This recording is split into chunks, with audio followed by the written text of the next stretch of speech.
Why don't you speak to me though? What do you have to say? Why do you hate Muslims so much, man? I don't hate Muslims. I hate Islam Why do you hate Islam? because it's stupid. Why is it stupid? Is it stupid? It's really stupid. I think we have a lot of good reasons to believe the intellectual foundations of Islam are very, very strong. No, they're not. Okay, why? Why are they not? It relies on this prophet of yours. Okay, what's wrong with our prophet? How does he know? How does he Where's know? the evidence? Okay, And you know, let me give you some evidence. Shall I give you read some this evidence? book last night. How do you find it? Terrible. Okay. This is disgraceful. Give me some You contentions. clearly have some money here because you can put out these nicely printed booklets. But this, You have money, you have a very nice suit on. well, yeah. So what I'm saying is Sure. you've got some money. You're investing money in this, and then you've got this crap. This is rehashed creationist nonsense. This is the same stuff we've been dealing with in the United States for the last 50 years. Okay. And there's absolutely nothing in here that's original. Okay. And all of it's been frequently refuted. So, But what we've just made are statements and generalizations. You haven't given any substance here. What do you mean? I mean, do you disagree that, for example, when we talk for about... instance, well, you make the first cause argument. No, we don't actually. It's actually called the Kalam cosmological argument. It's a rehashed version. It's a modern version that has Yes. good premises and the. No, if you study logic. There's no. Okay. Come on, no. Okay. Let me give it to you in summary, right? Okay, give me the summary. There's two premises. Yeah. Whatever begins to exist is a cause.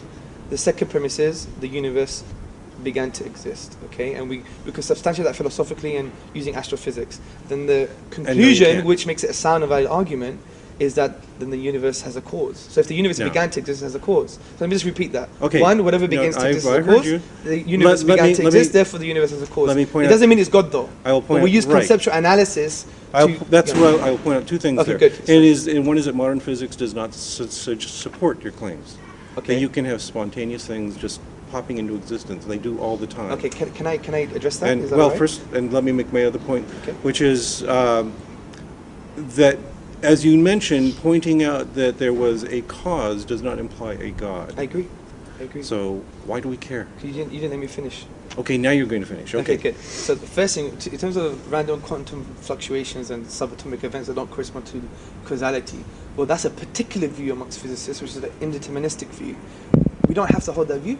You know, the mathematics is there, but there could be different translations in the real world. So, for instance, you could take a deterministic view, which is the David Bowie interpretation, for instance, right? And there's other physicists who are taking that view. So you can't just say it's all of physics. And I think that's a bit of a scientific outdated cliche. But then what you're doing is you're admitting that you're basically cherry picking the. No, we're not, because. Well, yes, you are. You just said that. No. Let me tell you why. Because if you take a Kantian argument that causality is a priori, it's independent from experience. Because we only know that we could order our perceptions in the universe based upon the innate concept of causality. So to accept that there's no causality in the quantum fluctuations would be denying your own very perceptions in the first place. So we have good reasons to believe that there's causality here, and quantum fluctuations don't say much.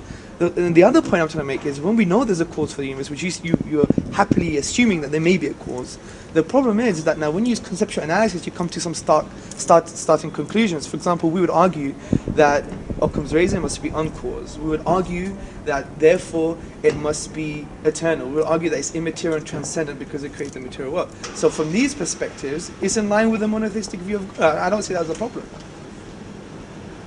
I see that as a huge problem. Why? Because what you've got is an anthropomorphic patriarchal God. No, we haven't said anything about anthropomorphism. Who Yes, said you that? have. That's a Christian narrative. This is the Islamic narrative too. No, in the Quran, Quran it says you're all "Laysa built- kamithli shay," which means God is transcendent. There is nothing like unto Him. And when we say Him, is no gender. So what? But do you see how some of your outdated cliches you can't apply them to the You've Quran? got a personal God who takes a personal interest in human beings. Okay, what's wrong with that? You have no evidence for this. The We do. universe. Can I give you evidence for God having a will? No, Okay, no, an no, no, eternal no. being bringing to existence a finite effect must have chosen it to come to existence. Choice indicates a will, and a will indicates it can have a relationship with personal beings. Do you see? Where's the evidence? Yeah. Conceptually, so conceptual. Oh, conceptual. Okay, But do you see? Okay, but you know why that's I not think funny? everybody here can see what you're Is doing. it doctor or professor? Everybody here can see what Professor you're doing. Myers, you know why that's funny? Because you're assuming that you must have an empirical paradigm to everything that you say, a verificationism. It's like logical positivism of the 1960s. It doesn't work anymore. I'll give you an example, because empiricism can't even prove logical truths like numbers. Numbers are conceptual. They're necessary truths. Science is so we not can't about laugh proof. that there's no physical evidence for numbers. Do you see the point? Do you understand the point here? I wonder if I can get in a few words Yeah, sure, here. go for it. Sorry. We'll see how far I get. I think everybody here can see exactly what you're doing. Yeah, that's fine. So what I do is mention something and you immediately interrupt and you give me this No, I just long want to address it. That's what I want to address it. case proven. Yes. Go on. Okay, go for it. And then you immediately interrupt and you throw out this long series of philosophical babble-gab, which is completely irrelevant to your premise. I don't care about this philosophy, okay? Philosophy is a useful tool for generating good questions, but then science is what answers them.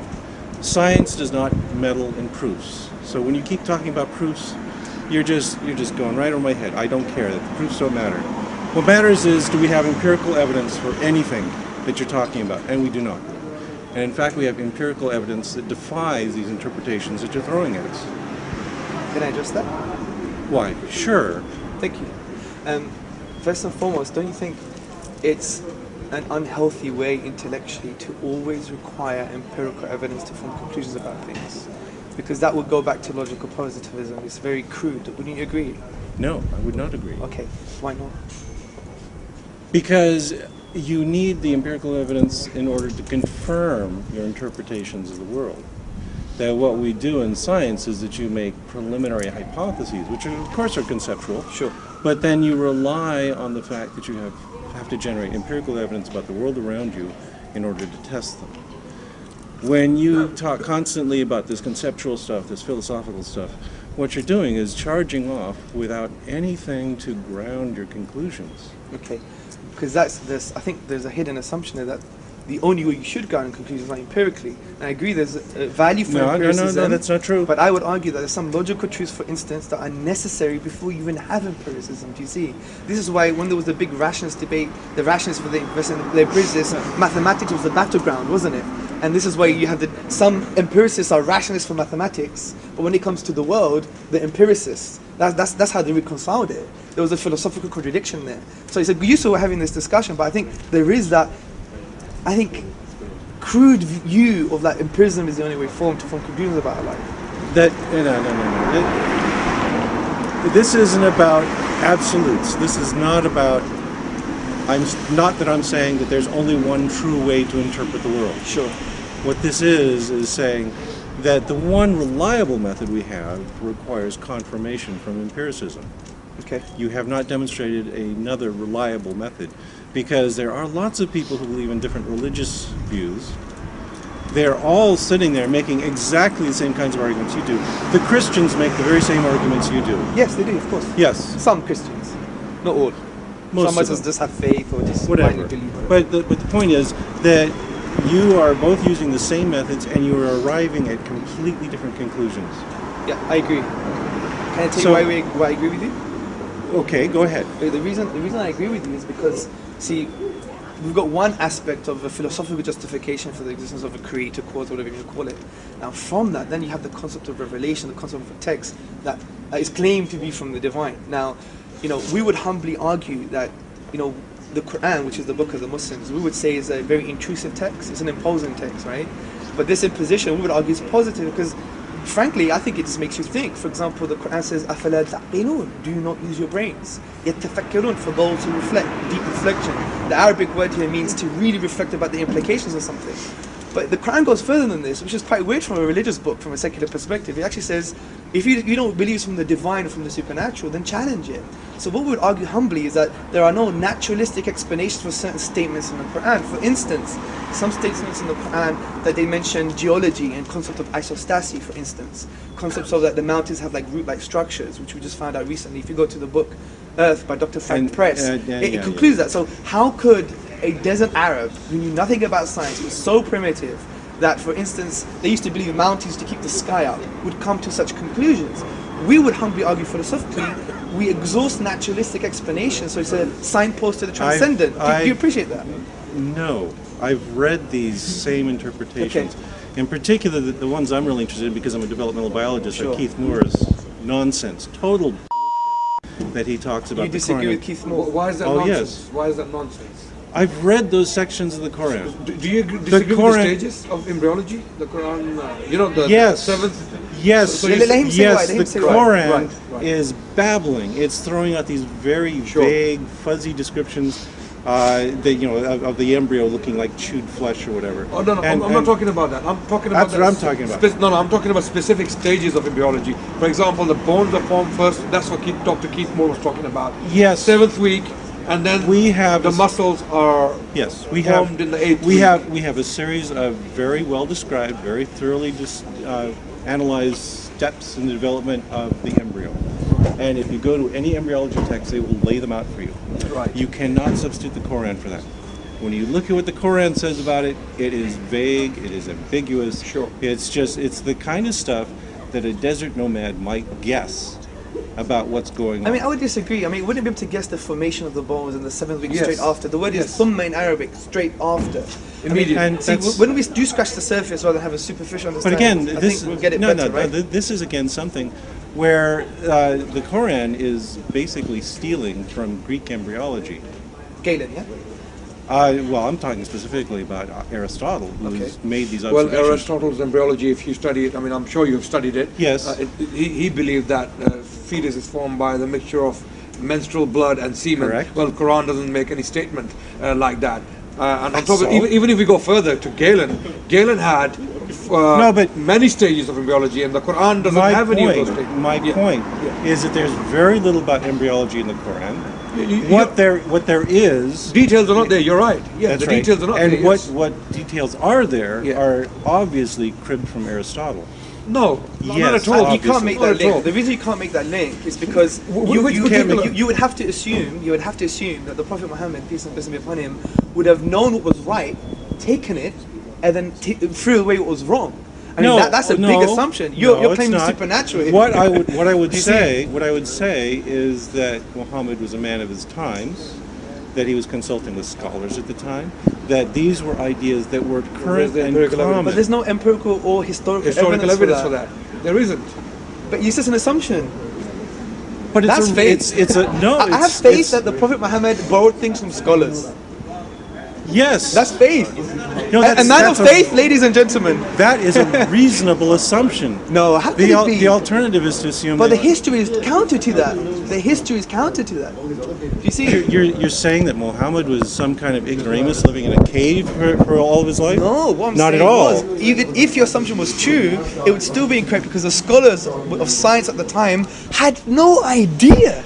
They had absolutely no idea what was going on with regards to science. They thought that mountains were keeping the sky up, for instance. Yeah, And that's not true either. exactly. But this is why. No, that's not true. What you're saying about the scholars of the time. No, well, in Arabia, definitely that was the case. No, And- in fact, there were no scholars in Arabia. In his city, there were only 17 people who could read and write. Forget the sciences and the complicated knowledge of scriptures. There were only 17 people in his entire tribe who could read and write. I'm just kind of surprised that your argument rests on the fact that you're arguing that Arabs were ignorant nomads who knew nothing at all. Yes, this is what we're saying. Yes, there were people who were But killing so their was many daughters. Europeans at that time as Yes. well. I mean, there are lots But of people. I think the historical evidence shows that there's much more trade and communication going on than you are giving people credit Well, for. you can be ignorant and do trade. I mean, we have Yes. people doing trade today who are ignorant. And Look at the bankers today, man. What and they've that- done to us. and that They've trade- kept all our money. and with trade comes information.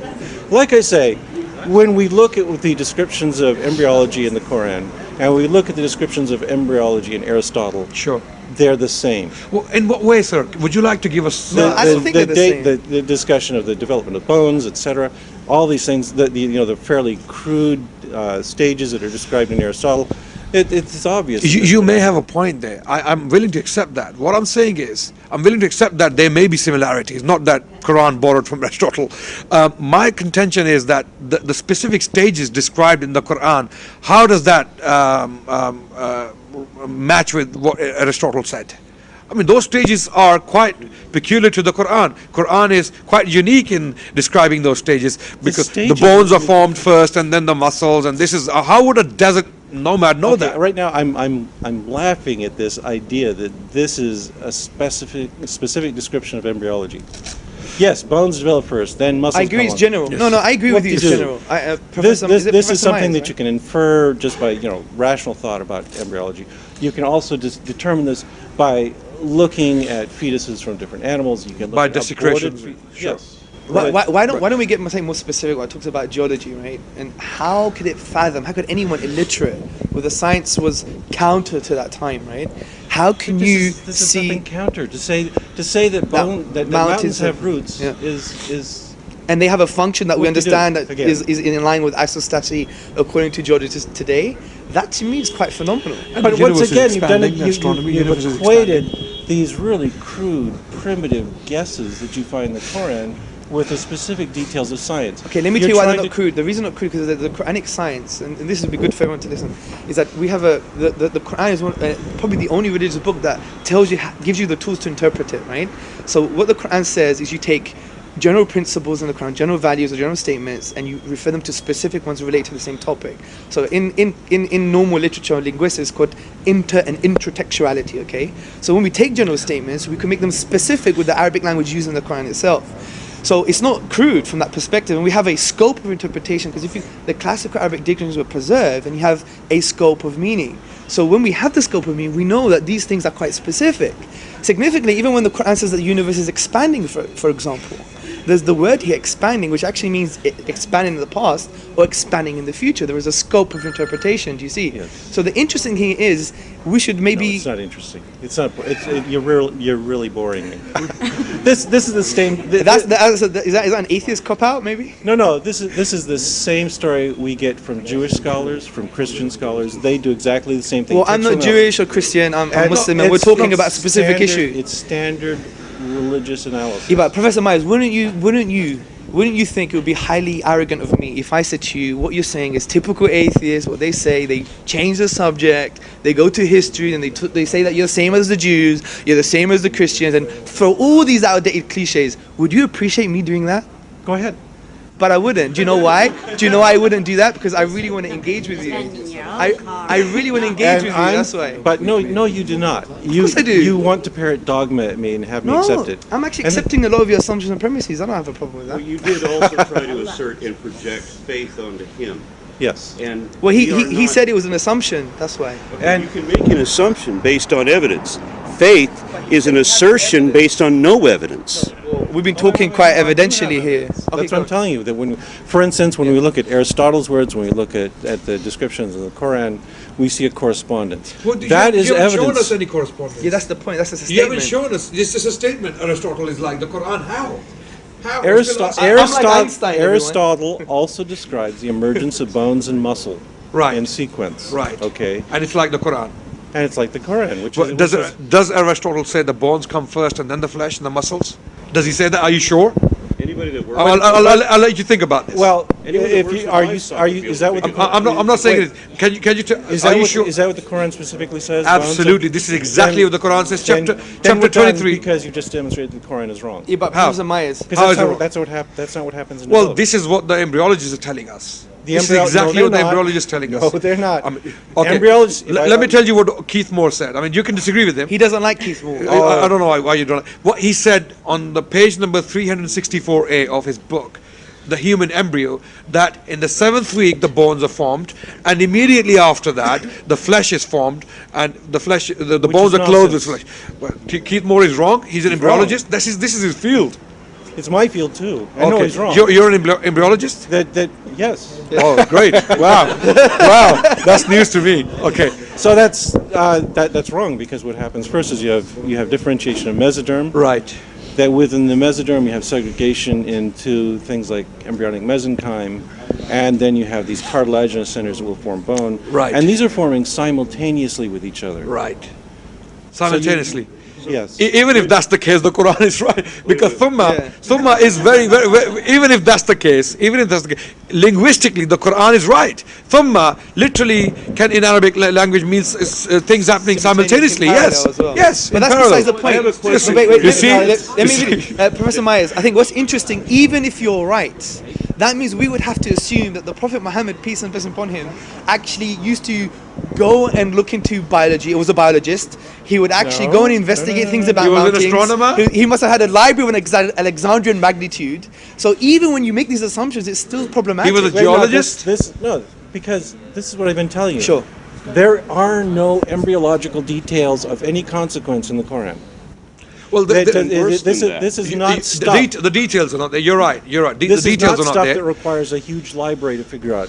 This requires a passing acquaintance with general knowledge about the primitive state of biology at the time. That's a fair point. Are you willing to accept now that Muhammad possibly had general knowledge about astronomy, hieroglyphics? He had knowledge of, for example, geology. Yep. He's talking about isostasis, something about isostasis. Okay, so he must have been going around studying with some scholars in Arabia. He wasn't a shepherd. He was a very literate man. The He was intellectual time. teaching in a university. He was an intellect, and all those people who believed in it at the time, there must have been blind bunch of bigots, and they just followed him just for the sake of it, just to have a drink. No, I've been saying quite the opposite. I'm saying that Okay. he's a man of his times, that he was part of a culture, Right. that the Arabs of that time were not quite as primitive and dogmatic and ignorant as you seem Well, to it think. depends what books you're reading, sir, because Yeah. this is my saying they had- I'm a historian from the University of London,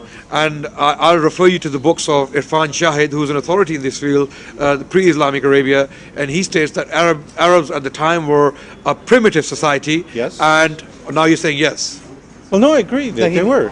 Well, if That- they were primitive in the sense they were not. That's exactly what I'm saying. There was no Arabic language you- written down at the time. On the one hand, you are complaining that there's this detailed, wonderful science Sure. in the Quran Yes. that he could only have learned from, revelation. Sure. And I'm saying that no, that what you find in the Quran is an extremely primitive science. There was nothing more than the common man could have learned from, general interactions with learned society at the time. Like mountain roots as well. How would they even know that? It was not even How knowledge would at you that know- time. Mountain roots. Whoop-de-doo again. It's all it's saying is that you've got this mountain that's going up here, and there's a lot of depth beneath it. And then they would understand the function of that as well.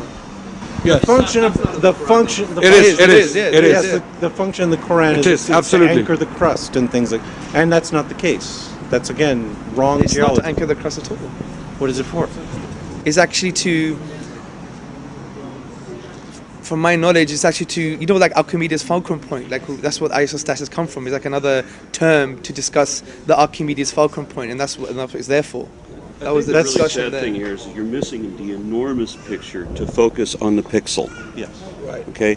The enormous picture is that you have something that only communicates with the least credible possible proponent. And he wants you to believe impossible nonsense for no reason. And only if you believe impossible nonsense for no reason will you be saved. And you will get unimaginable rewards if you believe whatever the priests are selling. And you will suffer a fate worse than death if you don't buy into their nonsense. That's not true. That's quite a sexy way of looking at it, I think. Sexy way to look Yeah. I mean, well, There's a language barrier here. They're all about the sexy way. No, you sexed it up slightly, right? Because actually, what I've just discussed with Professor, right? Yes. Yeah, Professor Myers. What I discussed with Professor Myers was like actually the Quran is quite opposite to that. It's not a text that says believe just because I say so. It actually tells you to, for example, أَفَلَا تَعْقِلُونَ. In Arabic it says, do you not use your mind, your intellect? So it's telling you and trying to evoke thinking. Do you see? I just want to make sure we don't have a language barrier. So when I said that you are punished for not believing, you're saying that I'm wrong, that in your religion you are not punished simply for not believing. No, you're right, but it's bigger than that. It's an existential question. I was right. No, well, What else am I wrong about? well, I think the way we connect with each other is not by having yes or no answers, but having a conversation, right? So it's an existential question. For example, see the Hold on just a second. I want you to think for a moment about the creator of the entire universe. Yeah. Doesn't give a rat's ass whether you do anything good or bad in your life. All that matters, the sole criteria, is that you are gullible enough to follow the story of the least credible illiterate proponent you can follow. That's the sole criteria, and that's all. Okay. there's two things. Then an unbeliever could be saved. An unbeliever would not go to hell. If all unbelievers go to hell, then the sole criteria is gullibility. Let me give you an example. First and foremost, what we say is that the Quran says we do not punish anyone until they have given the message. And there is another concept in the Quran called Dalil Burhan, which means conclusive evidence that you require as to be conclusive. Now, Now the second thing is because the message is good for you. That's why, and we've seen that in history. So no, that. Well, maybe no. There's another. No, there's another point. Let's not get One stampeded second. here. This is just one at a time. Yeah, no stampedes. Okay. The other point is an existential question, because we believe in Islam of this philosophical principle called the fitra. Fitra means the innate disposition, and we believe that human beings have been created with the innate disposition to acknowledge oneness. Okay, it's a spiritual concept, the oneness of God. And what we say is, when we deny ourselves, that's why the question who you are is an existential question in the Quran, saying, who are you? Are you just a product of American society? Are you a product of capitalism? Are you a product of communism? Are you a product of the system? Are you a product of your parents? If you are, then who are you? You're just like a social biological robot that someone types in the code and you just act in accordance. And the Quran says, don't do that. Think about your reality. And it says, are you just going to follow your forefathers? And it says, literally, even if they were based on no knowledge. So it's an existential question. And from that we say, if you don't know who you are, then you're just rejecting yourself. And God says in the Quran that to deny God, or to reject God from that innate disposition perspective, is like denying your own self. Okay. So the point I'm trying to say is it is an existential question, and that's why it's useful to always have these kind of good discussions all the time. No, my primary interest is in phylogenetics. So when I go to deny myself, I would have to deny that I am an evolved ape. That's what I am. That's what we all are. The Quran, so far as I know, in denying evolution, denies itself. And you are telling me that what I have to instead adopt it doesn't deny all principles. The Quran doesn't talk about evolution. Regardless. So, yeah.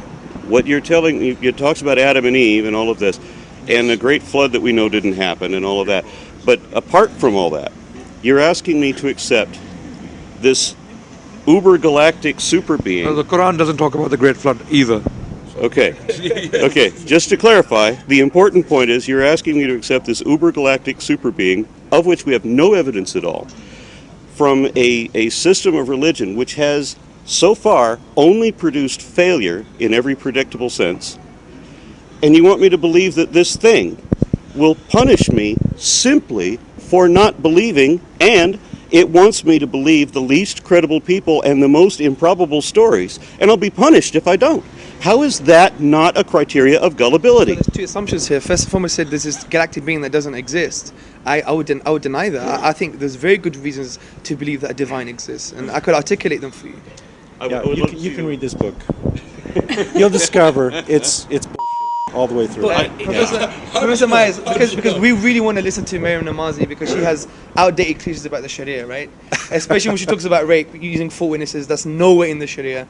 That's not at all. Testimony is enough. Booklet, I just read a booklet. It's a joke. We'll listen to that. The thing is, if we pay for your ticket to come down to London, would you have an intellectual dialogue with us with a non-Muslim coordinator? An intellectual dialogue with you about what? Oh, what we've been just doing so far.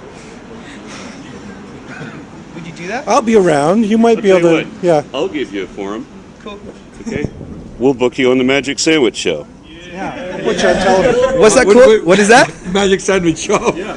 What did you think of that? Is that a real show? Yeah, it's a real show. Can I get a sandwich? It's a magic You have sandwich. cancer. Only if it's halal meat, right?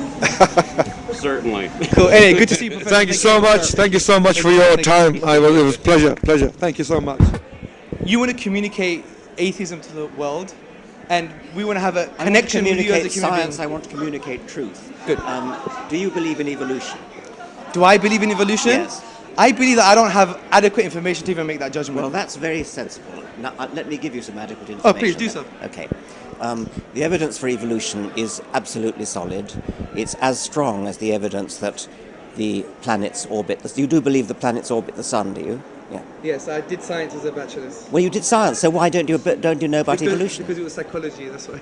Well, psychology ought to include evolution because the human mind, the human brain, is an evolved organ.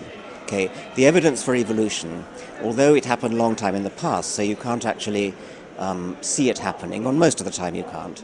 Nevertheless, I use the analogy of a detective coming on the scene of a crime after the crime's been committed. So you can't actually see it happen, but what you see is all the evidence, all the clues, all the fingerprints, all the footprints and everything else. And that adds up massily, more strongly than any court of law. I agree with this, yeah. But the only contention some religious philosophers have, for example, not all religious people don't like science. Many religious people like science. For example, a lot of the scientists were revived from the Islamic history, as you know.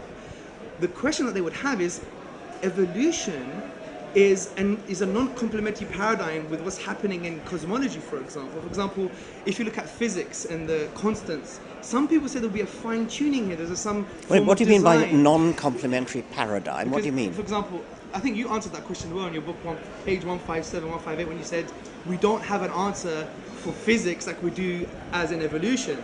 So the question you posed was, who designed the designer? Yeah. And I think what some Islamic philosophers contemporary would say, that's an interesting question, but even in the philosophy of science, and I think downstairs you wanted to ignore that question about the philosophy of science, the best explanation doesn't require an explanation.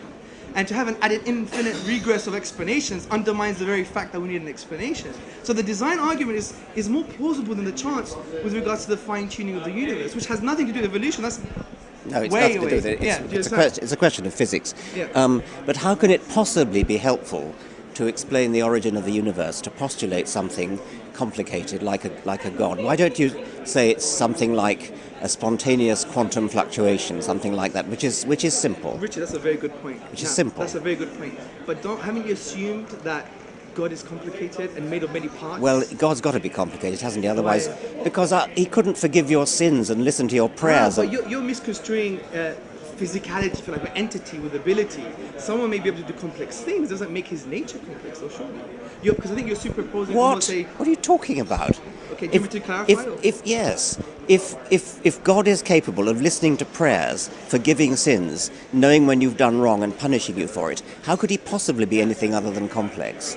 So are you saying that the design argument is not plausible because it creates more questions than it answers? Is that what you're saying? Yes. Okay, but don't you think then a bloated multiverse or multi-universe is far more complex? No, I don't actually. A bloated It has no multiverse. rational force, does A it? bloated multiverse is actually rather simple. It's just very wasteful. It's very uneconomical. But that's not doesn't go in line with Occam's razor though. Do not multiply Yes, it does. entities Right? It beyond does really. necessity. No, it does rather. How does well, it do that? it's not. For a start, it's not beyond necessity. If it actually helps to explain something, it's not very complicated. It's just saying there are lots and lots and lots of universes. Well, you're saying there's an infinite amount of universes. Well, I'm not saying that, but Well, that's the theory. some physicists do. I'm not necessarily. Designed by an intelligent creator, omnipotent creator being.